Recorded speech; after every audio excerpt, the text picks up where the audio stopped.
Assalamualaikum warahmatullahi wabarakatuh.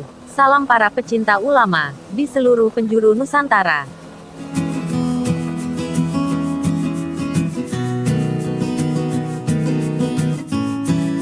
Selamat datang kembali di channel Ulama Indo TV.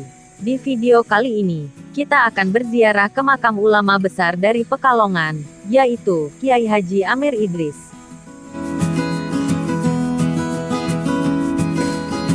Makam beliau berada di area pemakaman umum depan Masjid Desa Banyurip, Kota Pekalongan. Sebelum lanjut ke videonya, alangkah lebih baiknya channel ini dikasih like, komen, subscribe, sebagai bentuk dukungan kepada kami, untuk memberikan informasi-informasi yang terbaik.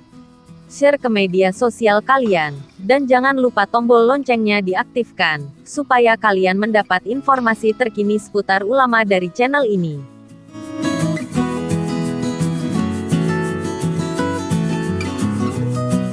Nama lengkap beliau adalah Kiai Haji Amir bin Idris bin Ahmad Soleh.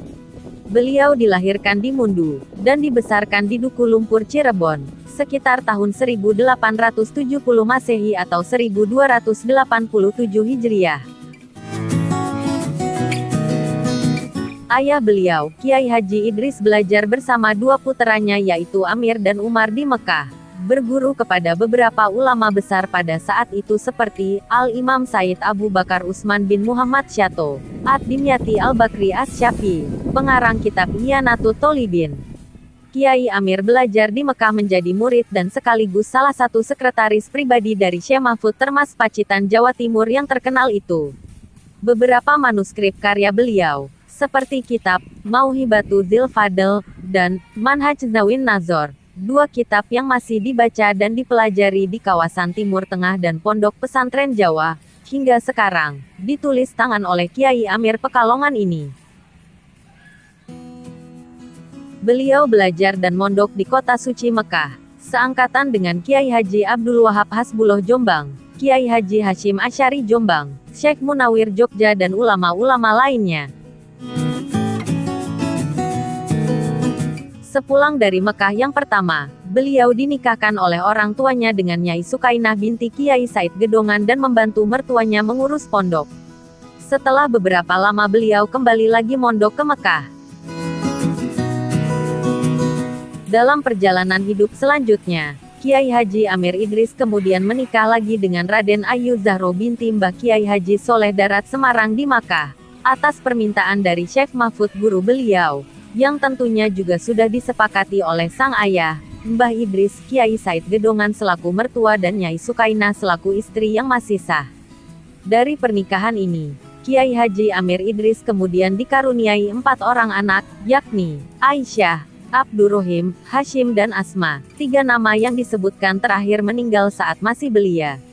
Ketika Hijaz dikuasai oleh kaum Wahabi, yang dipimpin oleh Al-Saud sekaligus menandakan berakhirnya kekuasaan Syarif Husain, semua orang yang berasal dari luar Hijaz dipaksa untuk meninggalkan tanah Hijaz secepatnya. Dalam hal ini termasuk Kiai Haji Amir Idris, yang dengan terpaksa harus meninggalkan tanah Makkah yang sangat dicintainya itu.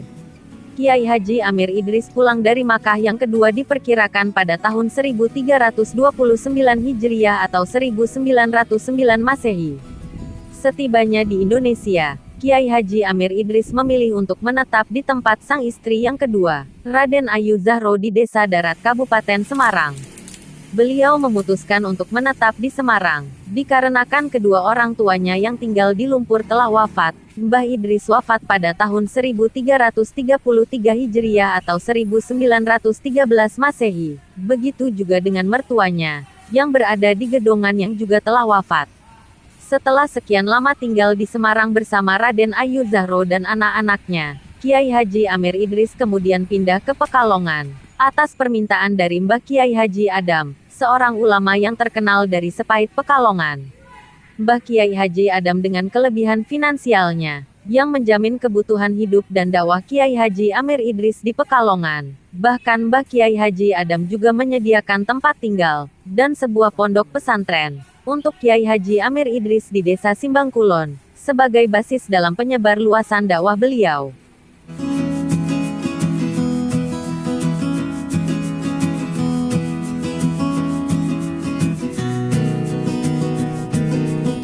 Kegigihan Kiai Haji Amir Idris dalam menyebarluaskan ilmunya ini dapat dilihat dari cerita yang menyatakan bahwa Kiai Haji Amir Idris mulai mengajar para santrinya di musola sejak sebelum subuh sampai selesai sholat Isya. Santri-santrinya pun tidak ada yang pernah melihat Kiai Haji Amir bin Idris makan dari mulai pagi sampai malam itu, kecuali hanya minum secangkir air. Artinya beliau menghabiskan hampir seluruh waktunya berada di musola, untuk mengajarkan ilmu pada murid-muridnya. Di antara murid-murid beliau adalah 1. Kiai Haji Muhammadun bin Ali Murtado, pendiri dan pengajar Pondok Pesantren Darul Ulum Pondoan Tayupati, yang merupakan ayah dari Kiai Haji Anik Muhammadun sekaligus kakek dari Ulil Absor Abdallah. 2. Kiai Haji Maimun Luwung Ragi Brebes, ayahanda Kiai Haji Subhan Mamun. 3. Kiai Haji Toyib Kertasemaya Indramayu. 4. Kiai Haji Mahrus Pengasuh Pondok Pesantren Lirboyo, Kediri. 5. Kiai Haji Ali Masum Pengasuh Pondok Pesantren Krapyak. 6. Kiai Haji Syatori Arjawinangun Cirebon, Pengasuh Pondok Pesantren Darut Tauhid. 7. Kiai Haji Dawud Lumpur Losari Brebes. Dan masih banyak lagi murid-murid beliau lainnya yang tidak bisa kami sebutkan satu persatu.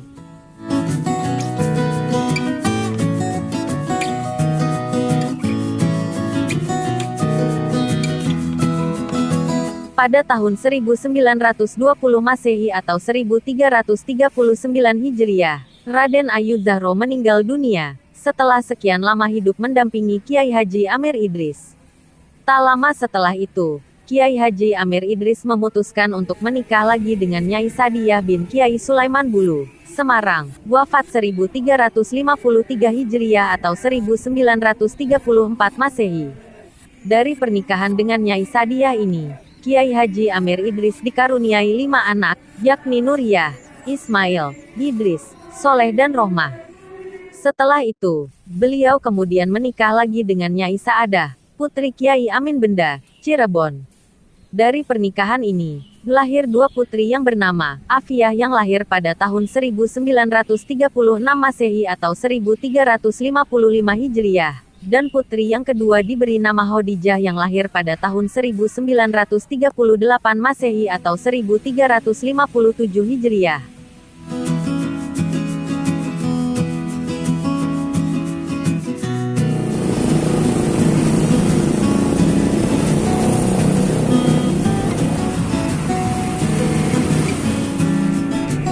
Di antara karomah-karomah Kiai Haji Amir Idris adalah menulis ulang persis seperti aslinya naskah Mauhibatul Fadol yang dianggap hilang.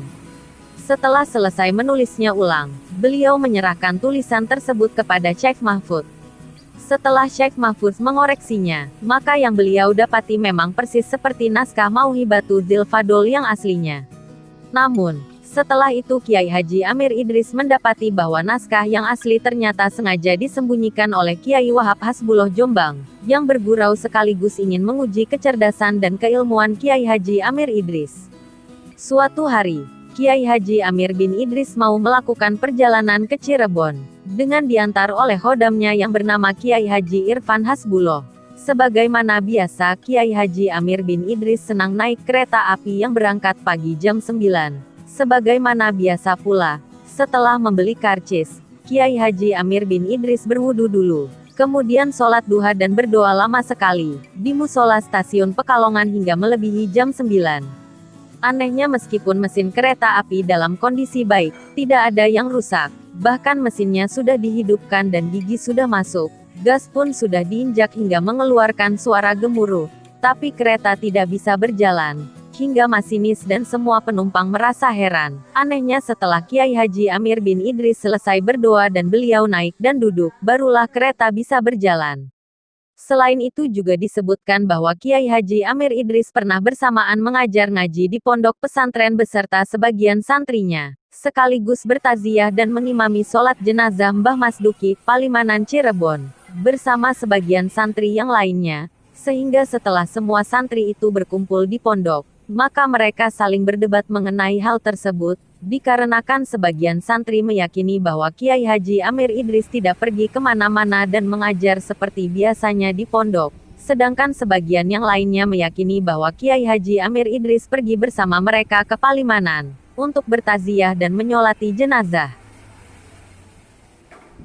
Diceritakan dari Kiai Haji Raden Mas Syarifuddin Wonopringgo ke salah satu cucu beliau. Pada suatu ketika, di daerah Bangkalan Madura ada masjid yang apabila roboh atapnya, genteng masjid tersebut tidak berserakan dan tidak pecah.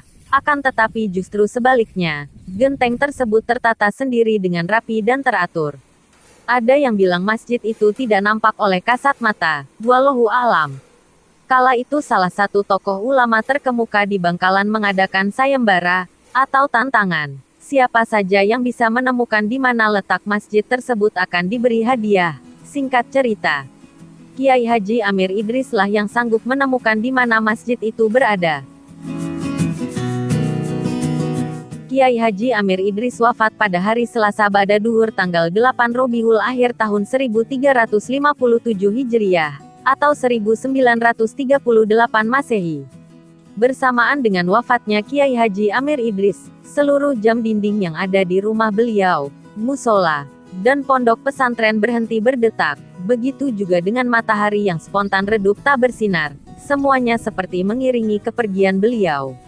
Selain itu, disebutkan pula bahwa ketika jenazah beliau hendak dimandikan, terdapat satu cincin yang tidak dapat dilepas oleh orang-orang yang berada di sekitarnya, kecuali oleh adik Kiai Haji Amir Idris sendiri yang sangat beliau cintai, yakni Nyai Sabatani. Sumber dari buku Manaqib Mbah Kiai Haji Idris dan Kiai Haji Amir Idris, karya Kiai Haji Abdul Halim, pengasuh Pondok Pesantren Yambul Ulum Brebes. Terima kasih telah menonton video dari awal sampai akhir, dan jangan lewatkan video-video seputar ulama berikutnya. Semoga video ini bisa menambah wawasan kita tentang ulama-ulama yang ada di Indonesia, dan bermanfaat bagi kita semua. Amin amin ya robbal alamin.